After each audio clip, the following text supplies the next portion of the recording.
नमस्कार, आप देख रहे हैं CNE टीवी। महत्वपूर्ण खबर अल्मोड़ा से। अल्मोड़ा की जनता का आज बहुप्रतीक्षित सपना साकार हुआ है। यहां पुनः अल्मोड़ा देहरादून हेली सेवा का शुभारंभ हो गया है। आज देहरादून के सहस्त्रधारा हेलीपैड से केंद्रीय सड़क एवं परिवहन राज्य मंत्री अजय टम्टा पहले यात्री बनकर अल्मोड़ा पहुंचे, जहां उनका तालियां बजा व माल्यार्पण के साथ भव्य स्वागत किया गया।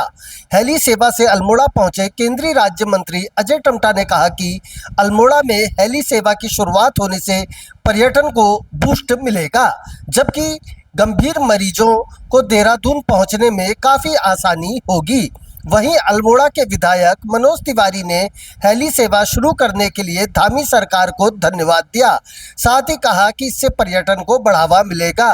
मनोज तिवारी ने यह भी कहा कि हेली सेवा का किराया ज़्यादा है, इसे थोड़ा कम करने या सब्सिडी दिए जाने की ज़रूरत है ताकि आम जनता को इसका लाभ मिल सके। तो आइए देखिए हमारी यह रिपोर्ट।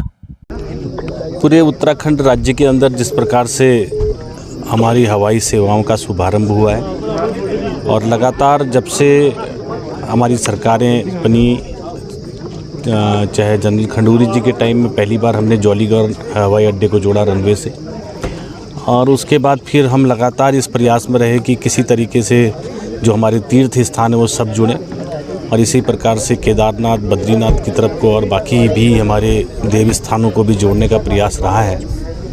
और उसी दिशा में मुख्यालयों को भी जोड़ने का ये उड़ान योजना के अंतर्गत प्रधानमंत्री जी की विशेष कृपा के कारण से कि सबको इस सुविधा का लाभ मिले, आज ये अल्मोड़ा को देहरादून से हमारी ये सवारी शुरू हुई है, हवाई सवारी, और इसके माध्यम से हमको बहुत सारी सुविधाएं मिलेंगी, समय की बचत होगी, और समय के बचत के साथ साथ कभी आवश्यकता पड़ने पर किसी ज़रूरतमंद के लिए जब हायर सेंटर जाना हो, कभी बहुत आकस्मिक ऐसी सेवाओं की आवश्यकता होती है, उसका भी इसका लाभ हमको मिलेगा।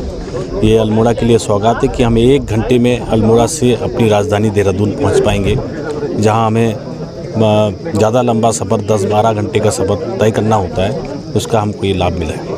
धन्यवाद देना चाहता हूं, बधाई देना चाहता हूं कि प्रदेश सरकार द्वारा इसको आज संचालित किया गया है। लेकिन इससे पूर्व भी ये संचालित हुआ था, लेकिन नियमित सेवाएं नहीं हुई थी, उसके बाद बंद हो गया था।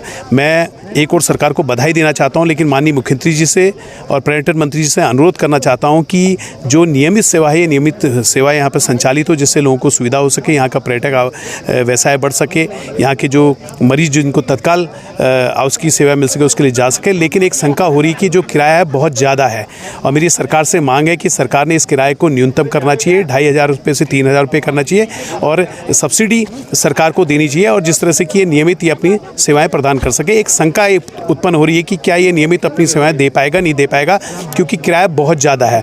और इसके साथ साथ क्योंकि ये टाटी ग्राम सभा में बना हुआ है, और यहाँ के जो हमारे झसियाटाना के लोग हैं, इन्होंने अपनी गौचर की भूमि यहाँ पर दी है, तो उनके स्थानीय लोगों को भी यहाँ पर रोजगार से जोड़ा जाए। धन्यवाद।